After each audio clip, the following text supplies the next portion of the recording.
2026년 2월 22일 주일 요한복음 7장 14절에서 24절 말씀. 복음과 하나님의 나라, 예수님의 권세 있는 가르침.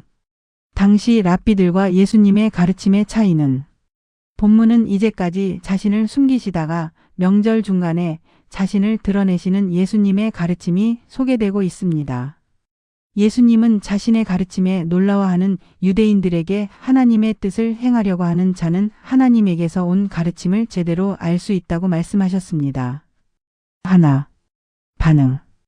유대인들은 예수님의 권세 있는 가르침에 놀랍게 여겼습니다. 예수님은 자신을 숨기시다가 초막절 중간에 가장 공개적인 장소인 예루살렘 성전에서 가르침으로 자신을 드러내셨습니다. 유대인들은 정식적인 랍비 교육을 받은 적이 없는 예수님의 가르침에 대해 놀라워했습니다. 예수님이 성경에 대한 해박한 지식을 가지고 지혜롭게 성경을 해석하셨기 때문입니다.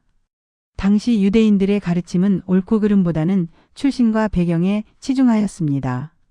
어떤 랍비에게서 배웠느냐가 중요한 판단 기준이었습니다. 둘, 논쟁. 예수님은 자신의 권위가 하나님에게서 온 것임을 밝히십니다. 예수님은 하나님의 뜻을 행하려는 자는 예수님의 가르침이 하나님께로부터 온 것인지 아니면 예수님이 스스로 말씀하신 것인지 판단할 수 있다고 말씀하십니다. 또한 스스로 말하는 자는 자신의 영광을 추구하지만 하나님의 가르침을 전하는 자는 하나님의 영광을 추구하기에 불의가 없고 참되다고 말씀하셨습니다. 셋, 모순. 예수님은 할례를 언급하시면서 유대인들의 모순을 지적하십니다. 유대인들은 예수님의 권세 있는 가르침의 율법에 대한 논쟁으로 발전시켰습니다. 유대인들은 안식일에 신체의 일부를 베는 할례를 행하더라도 율법을 어기는 일로 여기지 않았습니다. 하지만 38년 된 병자를 안식일에 전신을 치유하신 예수님의 사역은 율법을 어긴 것으로 간주했습니다. 율법의 근본적인 정신인 공의로 판단하지 않고 외모와 형식만을 가지고 예수님을 정죄하고 죽이려고 했습니다.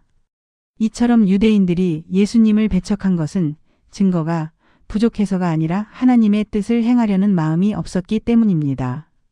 우리는 하나님의 말씀 자체보다도 자신의 학벌이나 경력 등으로 권위를 앞세우고 가르치려고 하지 않는지 돌아보아야 합니다. 하나님의 말씀에 순종할 마음이 없으면 판단력을 잃고 사람을 외모와 형식으로 판단하게 됩니다. 하나님의 영광을 가장하며 자기 영광을 구하는 위선적인 태도를 취하게 됩니다.